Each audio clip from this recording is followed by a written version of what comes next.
বাবা ডেভিড ধাওয়ানের নতুন কমেডি ছবির জন্য শুটিং করছিলেন, সেখানেই ঘটলো বিপত্তি। সেটে গুরুতর আহত বরুণ ধাওয়ান। সূত্রের খবর, পাঁজরে মারাত্মক চোট পেয়েছেন বলিউড অভিনেতা। জানা গিয়েছে, শুটিং এ মারাত্মক চোট পেয়েও কিন্তু থেমে থাকেননি বরুণ ধাওয়ান। কথাতেই আছে কর্মই ধর্ম। অভিনেতাও নিজের শারীরিক পরিস্থিতি কাজের পথের অন্তরায় হয়ে দাঁড়াতে দেননি।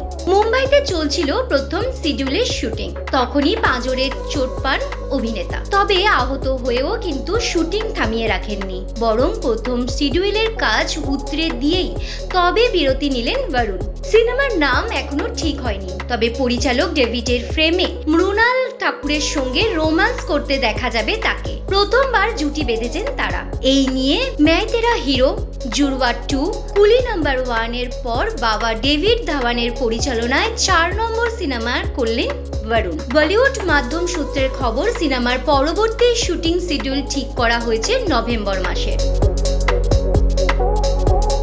Bureau report, U Bangla TV. U Bangla TV, হৃদয় ছুঁয়ে যায়।